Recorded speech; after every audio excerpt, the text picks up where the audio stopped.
കർത്താവിൻ്റെ അതിപരിശുദ്ധ നാമം വാഴ്ത്തപ്പെടുമാറാകട്ടെ. ദൈവവചനത്തിലേക്ക് നമുക്ക് പ്രവേശിക്കാം. ആവർത്തന പുസ്തകം 30-ാം അധ്യായം 20-ാമത്തെ വാക്യത്തിൽ ഒരു കാര്യം ഇങ്ങനെ ഞാൻ ശ്രദ്ധിക്കുകയുണ്ടായി. ആവർത്തനം 30:20 നിന്റെ ദൈവമായ യഹോവയുടെ വാക്ക് നീ കേട്ട് അനുസരിച്ചാൽ. കണ്ടോ, ദൈവത്തിൻ്റെ വാക്ക് കേട്ട് അനുസരിച്ചാൽ ദൈവം ചെയ്യുന്ന നന്മകളും. വാക്ക് എന്നുള്ള ആ പദത്തിൽ നിന്നുകൊണ്ട് മത്തായി എഴുതിയ സുവിശേഷത്തിൽ നിന്ന് മാത്രം ചില കാര്യങ്ങൾ സംസാരിച്ച് പ്രാർത്ഥിപ്പാൻ താല്പര്യപ്പെടുകയാണ്. വാക്കുകൾ എന്നുള്ള സബ്ജക്റ്റ് ഉൽപ്പത്തി മുതൽ വെളിപ്പാട് വരെ അത് വളരെ വിപുലീകരിച്ച് നോട്ട്സ് എൻ്റെ കൈവശമുണ്ട്. എന്നാൽ അതെല്ലാം ഇന്നെടുക്കുന്നില്ല, ഞാൻ എടുത്തോളാം, പിന്നീട് പ്രഭാതം എന്ന സമയത്ത് എടുത്തോളാം. ഇന്ന് ഇപ്പോൾ മത്തായി എഴുതിയ സുവിശേഷത്തിൽ നിന്ന് മാത്രം ഏതാനും ചില എല്ലാം എടുക്കാൻ സമയം കിട്ടുമോ എന്നെനിക്ക് തോന്നുന്നില്ല. മത്തായി എഴുതിയ സുവിശേഷത്തിൽ മാത്രം ചിലത് എടുക്കാം. മത്തായി എഴുതിയ സുവിശേഷം 3-ാം അധ്യായം 3-ാമത്തെ വാക്യം. മരുഭൂമിയിൽ വിളിച്ചു പറയുന്നവന്റെ വാക്കാവിത്. മരുഭൂമിയിൽ വിളിച്ചു പറയുന്നവന്റെ വാക്കാവിത്. എന്നതാ അവൻ പറയുന്ന വാക്ക്?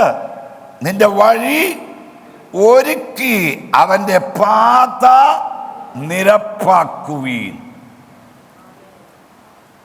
മരുഭൂമിയിൽ വിളിച്ചു പറയുന്നവന്റെ വാക്ക്. ഇത് യെശയ്യാ പ്രവാചകൻ പ്രവചിച്ച ഒരു പ്രവചനത്തിന്റെ നിവർത്തീകരണമാണ്.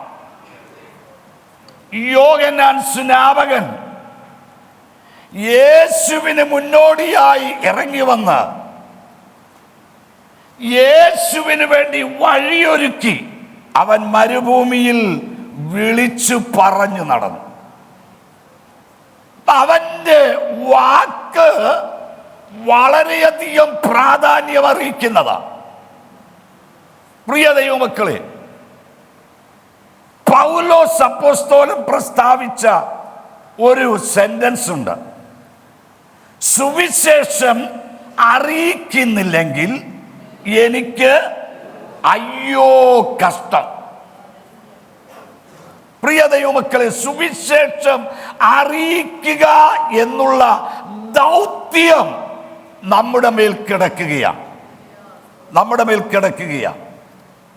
ആവോളം യേശുവിനെ കുറിച്ച് പറയുവാൻ, പ്രസ്താവിപ്പാൻ, മറ്റുള്ളവരോട് യേശുവിനെ കുറിച്ച് മനസ്സിലാക്കിപ്പിച്ചു കൊടുക്കാൻ നമ്മുടെ ജീവിതത്തിൽ കഴിയണം.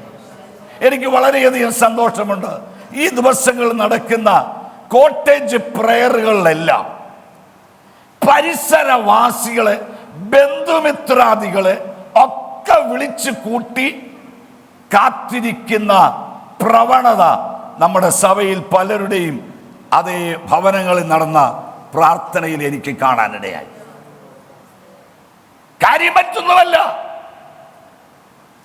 ദൈവദാസന്മാർ വന്ന് ശുശ്രൂഷിക്കുമ്പോൾ അതിലേതെങ്കിലും ഒരു വചനം ഈ ക്ഷണിക്കപ്പെട്ടവരുടെ ഉള്ളത്തിൽ ക്രിയ ചെയ്താൽ ആ പ്രാർത്ഥന ക്രമീകരിച്ച് അവർ സാറ്റിസ്ഫൈഡ് ആവും. സുവിശേഷം നമുക്ക് പറയാൻ കൃപയില്ലെങ്കിൽ അതിന് വേണ്ടുന്ന കൈത്താങ്ങൽ കൊടുക്കാൻ നമുക്ക് കഴിയും, ഇല്ലേ? യോശുവ യുദ്ധക്കളത്തിൽ യുദ്ധം ചെയ്യുമ്പോൾ മോശ ചെയ്തത് പർവ്വതത്തിന് മുകളിൽ കയറി അവൻ തൻ്റെ കയ്യിലിരുന്ന യഹോവയുടെ വടി അന്തരീക്ഷത്തിൽ ഉയർത്തിപ്പിടിച്ചിങ്ങനെ നിൽക്കുക. അവന്റെ കൈ താണാൽ യുദ്ധത്തിൽ പരാജയം നിശ്ചയമാണ്. എന്താ ഇവൻ മോശ കൈ വടി ഉയരത്തിലേക്ക് ഉയർത്തിപ്പിടിച്ചത്? ശ്രദ്ധിക്കണം, നമുക്ക് പോരാട്ടമുള്ളത് ജഡരക്തങ്ങളോട് അല്ല, പിന്നെ ആരോടാ? വാഴ്ചകളോടും അധികാരങ്ങളോടും ഈ ലോകത്തിലെ ദുഷ്ടാത്മാ സേനയോടുമാ.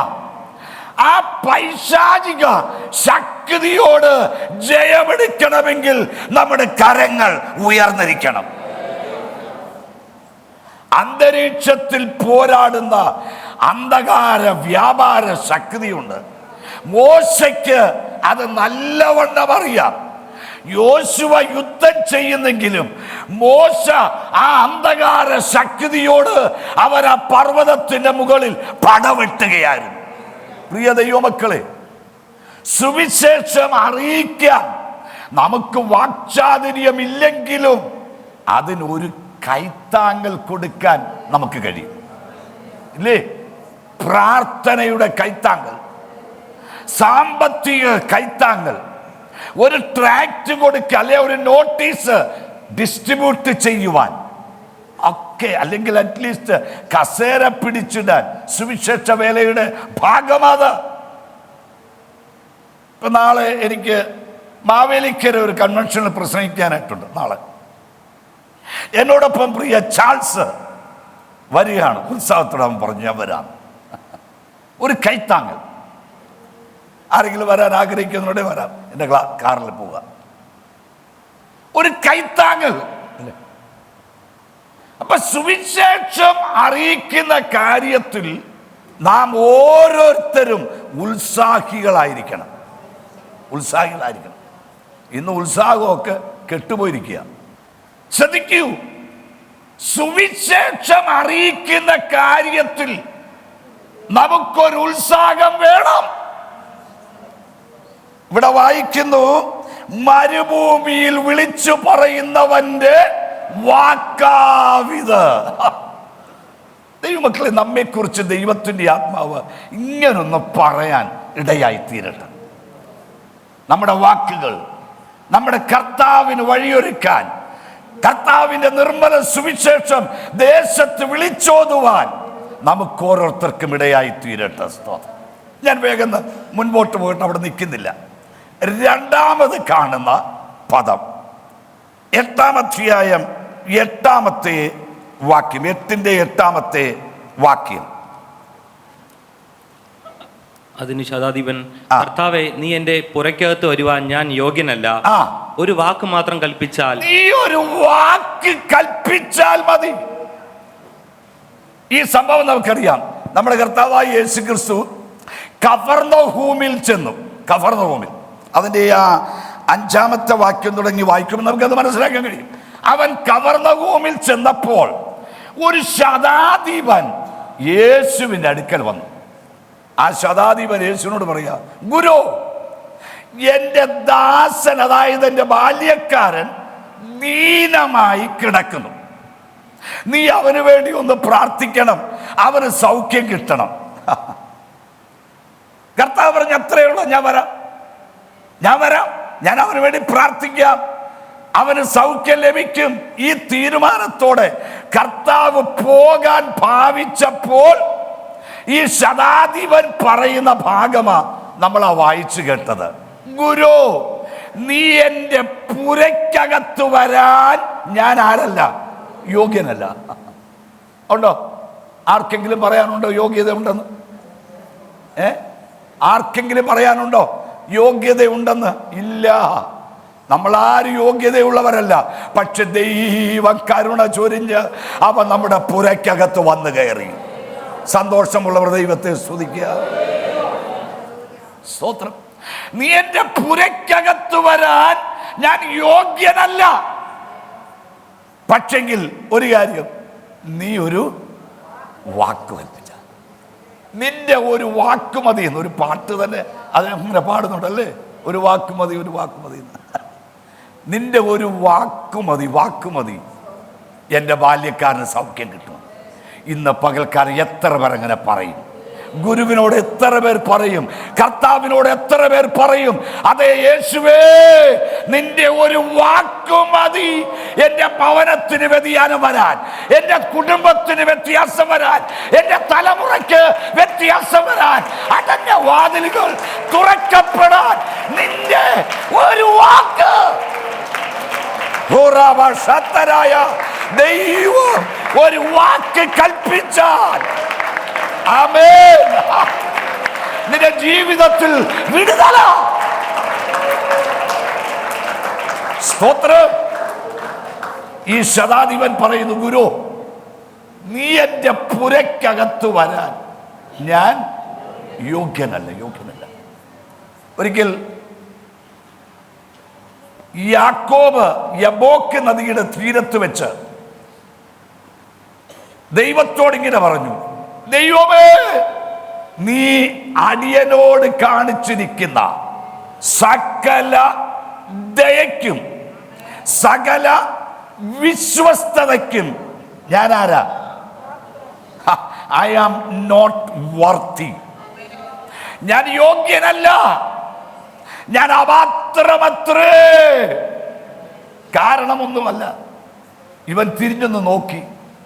ഒരു വടിയോട് കൂടി 20 വർഷങ്ങൾക്ക് മുൻപ് വെറും ഒരു വടിയോട് കൂടി യോർദാൻ കടന്ന ചരിത്രം യാക്കോബ് തിരിഞ്ഞു നോർത്തു. ഓ റീബാന, 20 വർഷങ്ങൾ കഴിഞ്ഞപ്പോൾ ദൈവം അവന് 2 കൂട്ടമായി അനുഗ്രഹിപ്പാൻ ഇടയായി തീർന്നു. ഇന്ന് മകൾ ദൈവമൈതലേ, നാം അനുഭവിക്കുന്ന നന്മകൾ, നാം അനുഭവിക്കുന്ന സ്വസ്ഥത, നാം അനുഭവിക്കുന്ന സമാധാനം, നാം അനുഭവിക്കുന്ന സകല അനുഗ്രഹങ്ങളും ദൈവം തന്നതല്ലേ? എത്ര പേർക്ക് ദൈവത്തെ സ്തുതിക്കാൻ കഴിയും?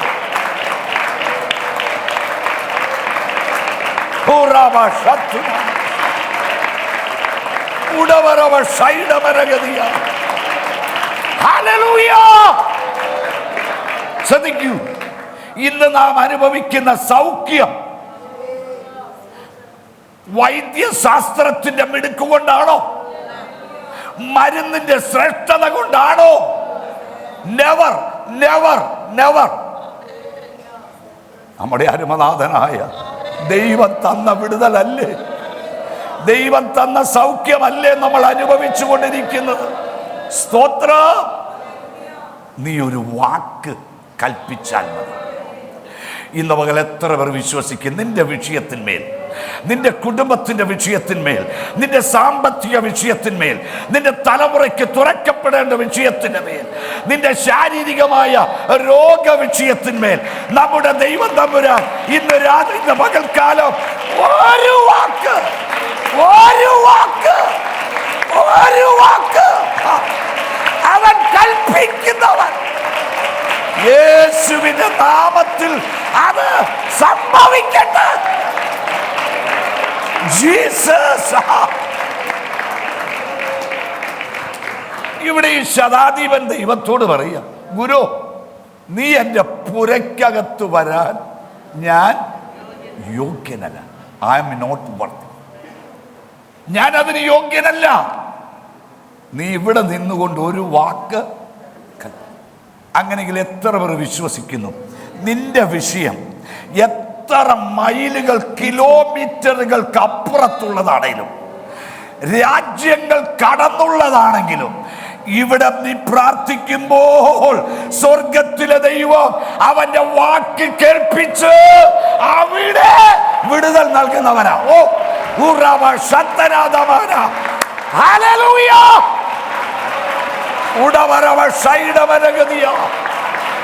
എത്ര വിദൂരതയിൽ ഉള്ള വിഷയമായാലും ഇവിടെ അവരൊരു വാക്ക് കൽപ്പിച്ചാൽ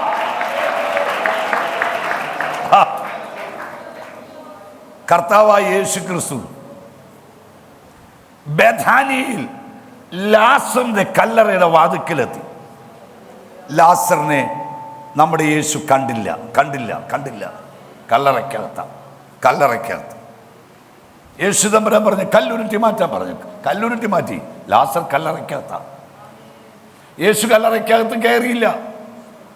അവൻ പുറത്തു നിന്നുകൊണ്ട് ഒരു വാക്ക് പറഞ്ഞു, ലാസറേ നീ പുറത്തു വാ. ലാസറേ നീ പുറത്തു വാ.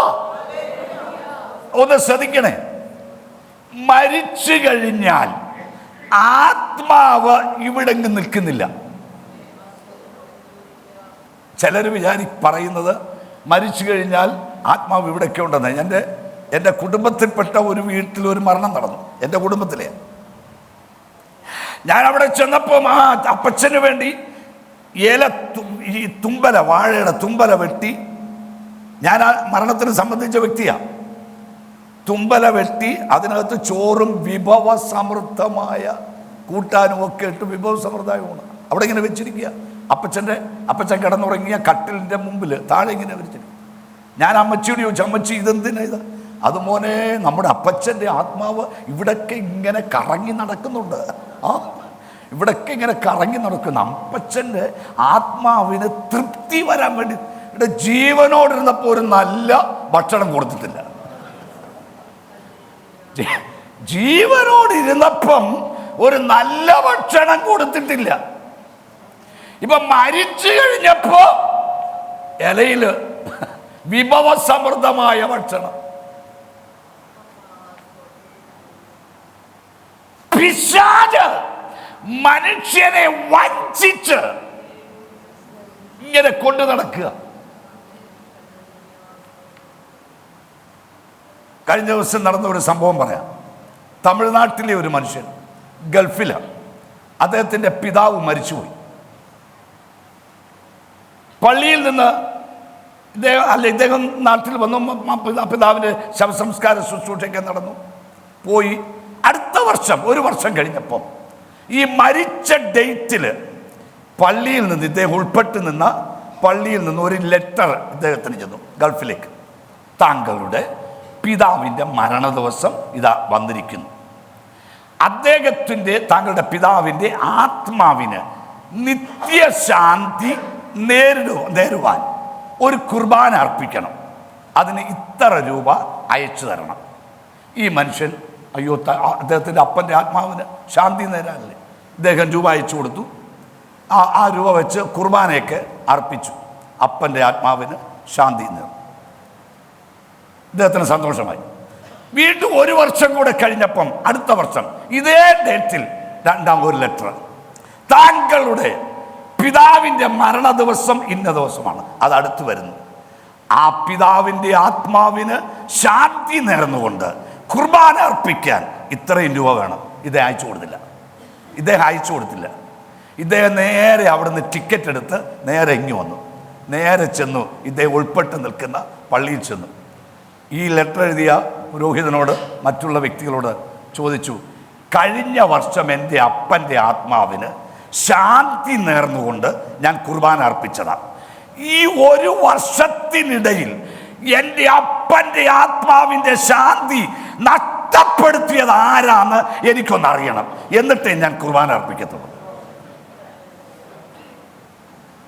വഞ്ചിക്കുകയാ, മനുഷ്യനെ വഞ്ചിക്കുന്ന വഞ്ചകന്മാർ. സ്വത്രം ജീവനോടിരിക്കുമ്പം അവനവൻ ചെയ്തത് നല്ലതായാലും തീയതായാലും അതിന് തക്കവണ്ണം പ്രാപിക്കേണ്ടതിന് നാം എല്ലാവരും എന്ത് ചെയ്യണം? ദൈവത്തിൻ്റെ അവൻ ഒരു വാക്ക് കൽപ്പിച്ച കർത്താവ് ലാസറിന്റെ കല്ലറവാതിക്കൽ നിന്നുകൊണ്ട് ഒരൊറ്റ വിളി, ലാസറേ you come out, you come out, നീ പുറത്തേക്ക് വരിക. ഇത് വിളിച്ചപ്പോൾ ശ്രദ്ധിക്കണം, അവന്റെ വാക്കിന്റെ വില. ഇവന്റെ ആത്മാവ്, ലാസറിന്റെ ആത്മാവ് എവിടെ ആയിരുന്നുവോ അവിടേക്ക് നമ്മുടെ അരുമനാഥനായ യേശുവിന്റെ ആ ശബ്ദം ചെന്നു. അവിടെ നിന്ന് ആ ആത്മാവ് പുറപ്പെട്ട് ലാസറിന്റെ ഭൗമ ശരീരത്തിലേക്ക് വന്ന് കയറി. ആമേൻ. അവൻ ലാസർ ജീവനോട് കല്ലറയ്ക്ക് പുറത്ത് വന്നെങ്കിൽ ഇന്ന് പകൽക്കാലം ഇവിടെ നീ പ്രാർത്ഥിക്കുമ്പോൾ നമ്മുടെ കർത്താവിന്റെ വാക്ക് എത്ര വിദൂരതയിൽ നിന്റെ വിഷയം ആയിരുന്നാലും അവിടെ അവൻ പ്രവർത്തിക്കും. ചേർന്ന് നമുക്ക് പ്രാർത്ഥിക്കാം.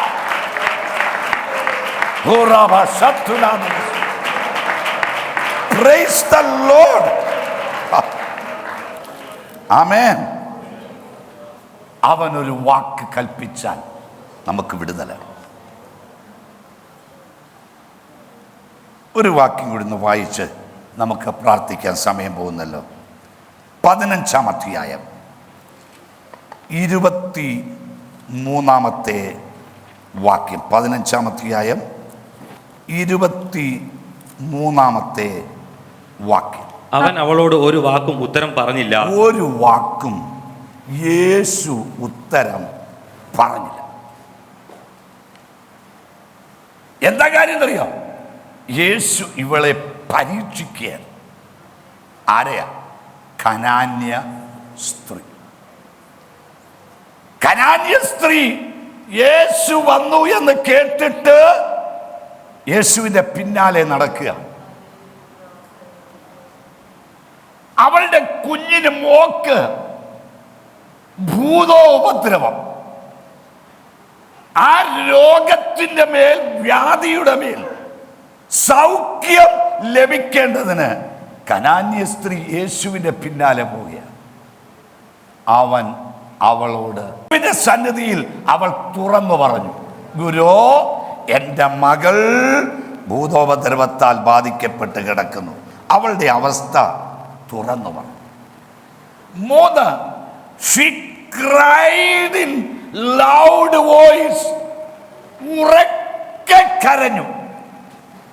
ആ 22-ാമത്തെ വാക്യത്തിലുണ്ട്, അവൾ നിലവിളിച്ചു പറഞ്ഞു. She cried loudly. നിലവിളിക്കുക, ദൈവസന്നിധിയിൽ ഉറക്കെ കരയുക. 4, she followed him. എന്തെല്ലാം പറഞ്ഞിട്ടും അവന് തിരിഞ്ഞു നോക്കാതെ പോയപ്പോഴും ഇവളെന്ത് ചെയ്തു? യേശുവിൻ്റെ പിന്നാലെ അവനെ അനുഗമിച്ചു. 23-ാമത്തെ വാക്യത്തിൽ നമുക്കത് കാണാൻ കഴിയുന്നുണ്ട്. 25-ാമത്തെ വാക്യത്തിലേക്ക് വരുമ്പോൾ she worshipped him.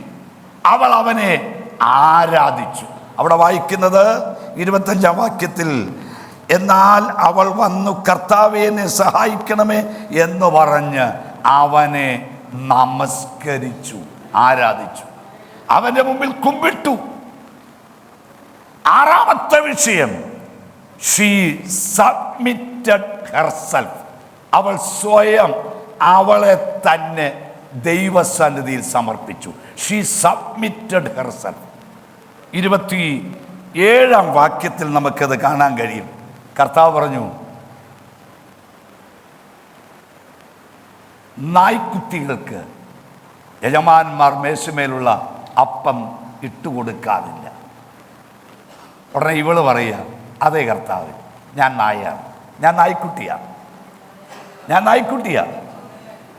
നായ്ക്കുട്ടികളും മേശമേൽ നിന്ന് വീഴുന്ന അപ്പനുറുക്കുകൾ കൊണ്ട് ജീവിക്കും. അപ്പൊ ഇവളെ തന്നെ സമ്മതിക്കുകയാണ് ദൈവസന്നിധിയിൽ. She submitted herself. 7-ാമത്തെ വിഷയം, she received deliverance by force. നിർബന്ധിച്ച് അവൾ വിടുതൽ ഏറ്റുവാങ്ങുകയാണ്. നീ എൻ്റെ കുഞ്ഞിന് സൗഖ്യം തന്നേ മതിയാവൂ എന്ന് പറഞ്ഞ് അവൾ ആ വിടുതൽ ഏറ്റെടുക്കുന്നു. 27-ാമത്തെ വാക്യം, യേശു അവളോട്, അവളുടെ ആ നിർബന്ധം കണ്ടപ്പോൾ യേശു അവളോട്, സ്ത്രീയെ, യുവർ ഫെയ്ത്ത് ഈസ് ഗ്രേറ്റ്. നിന്റെ വിശ്വാസം വലിയത്, നിന്റെ വിശ്വാസം വലിയത്. ഇന്ന് നമുക്കും ഇതുപോലെ ദൈവസന്നിധിയിൽ നമ്മുടെ വിശ്വാസത്തെ ഒന്ന് വർദ്ധിപ്പിച്ച് ദൈവസന്നിധിയിൽ ഏൽപ്പിച്ചു കൊടുക്കാമോ? വിടുതൽ കിട്ടാത്ത വിഷയം എന്തെങ്കിലും നമ്മിലുണ്ടെങ്കിൽ, കഴിഞ്ഞ നാളുകളായി പ്രാർത്ഥിച്ചിട്ടും ഉപവസിച്ചിട്ടും വിടുതൽ ലഭിക്കാത്ത ഏതെങ്കിലും വിഷയമുണ്ടെങ്കിൽ, നിന്റെ അഡ്മിഷന്റെ കാര്യം, നിന്റെ ജോലിയുടെ കാര്യം, നിന്റെ വരുമാനത്തിന്റെ വിഷയം, നിന്റെ ആരോഗ്യത്തിന്റെ വിഷയം എന്ന് വേണ്ട, ഏത് വിഷയമായാലും ഇന്ന് പകൽക്കാലം നമ്മുടെ വിശ്വാസത്തെ വർദ്ധിപ്പിച്ച് നമുക്ക് കർത്താവിങ്കിൽ നിന്ന് വിടുതൽ ഏറ്റെടുക്കാം. കണ്ണുകൾ അടയ്ക്കാം. ആദ്യമൊക്കെ ഒരു വാക്കും യേശു തമ്പുരാൻ പറഞ്ഞില്ല എങ്കിലും, ഒരു വാക്കും ഉച്ചരിക്കാതെ പോയപ്പോഴും ഇവൾ ക്ഷീണിച്ചില്ല, ഇവൾ മടുത്തില്ല, അവൾ പിൻപറ്റുകയാ, അവനെ അനുഗമിക്കുകയാ അവൾ. ഗുരു, നിനക്ക് കഴിയും. നീ ഒരു വാക്ക് കൽപ്പിച്ചാൽ മതി. എന്റെ പുരയ്ക്കകത്ത് വരാൻ നീ യോഗ്യൻ, ഞാൻ യോഗ്യനല്ല. നീ ഇവിടെ നിന്നുകൊണ്ട് ഒരു വാക്ക് കൽപ്പിച്ചാൽ മതി. ആ ശതാധിപൻ പറഞ്ഞതുപോലെ ഈ കനാന്യ സ്ത്രീയെ പിൻചെന്ന് യേശുവിനോട് പറഞ്ഞതുപോലെ ഇവർ രണ്ടു പേരെ കുറിച്ചും അവിടെ എഴുതിയിരിക്കുന്നത് അവരുടെ വിശ്വാസം വലിയതെന്ന്. ശതാധിപനെ കുറിച്ചും കർത്താവ് പറഞ്ഞിരിക്കുന്നത് ഹിസ് ഫെയ്ത്ത് ഈസ് ഗ്രേറ്റ്, അവന്റെ വിശ്വാസം വലിയത്. കനാന്യ സ്ത്രീയെ കുറിച്ചും കർത്താവ് പറഞ്ഞത് അവളുടെ വിശ്വാസം വലിയത്, വലിയ വിശ്വാസം. ഒരു നിമിഷം കണ്ണുകൾ അടയ്ക്കാം. ഇന്ന് പകൽക്കാലം ദൈവത്തിൻ്റെ ആത്മാവ് നമ്മുടെ വിഷയങ്ങളുടെ മേൽ വാക്കുകൾ കൽപ്പിച്ച് അവൻ നമ്മെ വിടുവിക്കുന്ന ദൈവമായി നമ്മുടെ അരികെ നിൽക്കുമ്പോൾ നമ്മുടെ വിഷയങ്ങൾ അവനോടൊന്ന് പറയാം, അവനോടൊന്ന് തുറന്നു പറയാം. എത്ര വിദൂരതയിലുള്ള വിഷയമായാലോ, നിന്റെ തലമുറയുടെ വിഷയമായാലോ, നമുക്ക് ദൈവത്തോട് തുറന്നു പറയാം.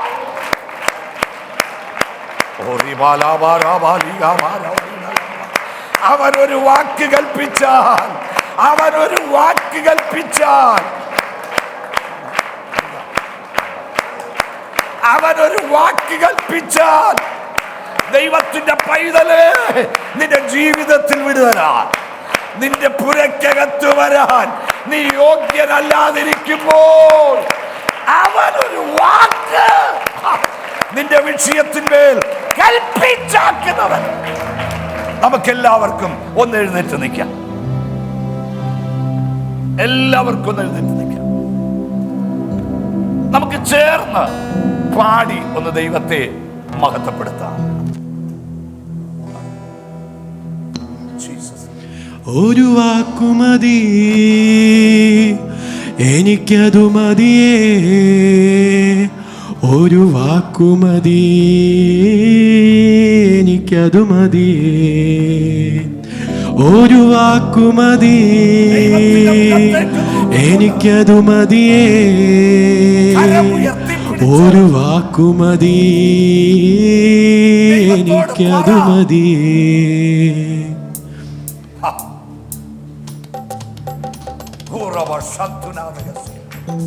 നമ്മുടെ പുരയ്ക്കകത്ത് വരാൻ നാം യോഗ്യനല്ല, നാം യോഗ്യനല്ല. കൈകളെ തട്ടി ചേർന്ന് പാടി ദൈവത്തെ മഹത്വപ്പെടുത്താം.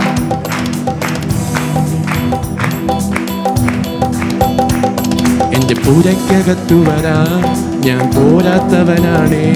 നിന്റെ കൂടൊന്നിരിപ്പാനും ഞാൻ പോരാത്തവനാണേ. എന്റെ പുരയ്ക്കകത്തു വരാൻ ഞാൻ പോരാത്തവനാണേ. നിന്റെ കൂടൊന്നിരിപ്പാനും ഞാൻ പോരാത്തവനാണേ. ഒരു വാക്കുമതി, എനിക്കത് മതിയേ. ഒരു വാക്കുമതി, എനിക്കത് മതിയേ. ഒരു വാക്കുമതി, എനിക്കത് മതിയേ.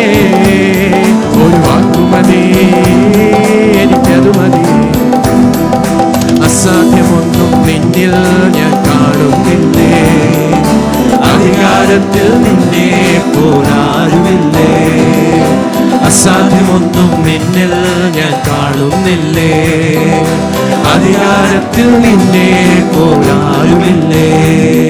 എൻ ജീവിതം മാറും ഒരു വാക്കു നീ പറഞ്ഞ, എൻ നിലവുകളും മാറും ഒരു വാക്കു നീ പറഞ്ഞ, ഉൻ ജീവിതം മാറും ഒരു വാക്കു നീ പറഞ്ഞ, എൻ നിലവുകളും മാറും ഒരു വാക്കു നീ പറഞ്ഞാൽ. നീ പറഞ്ഞാൽ ദീനം മാറും, നീ പറഞ്ഞാൽ മരണം മാറും, നീ പറഞ്ഞാൽ ദീനം മാറും, നീ പറഞ്ഞാൽ മരണം മാറും. യേശുവേ നീ പറഞ്ഞാൽ മാറാത്തതെന്തുള്ളൂ, യേശുവേ നീ പറഞ്ഞാൽ മാറാത്തതെന്തുള്ളൂ. ഒരു വാക്കുമതി എനിക്കത് മതിയേ, ഒരു വാക്കുമതി എനിക്കത് മതിയേ, ഒരു വാക്കുമതി എനിക്കത് മതിയേ, ഒരു വാക്കുമതി എനിക്കത് മതിയേ, ഒരു വാക്കുമതി എനിക്കത് മതിയേ, ഒരു വാക്കുമതി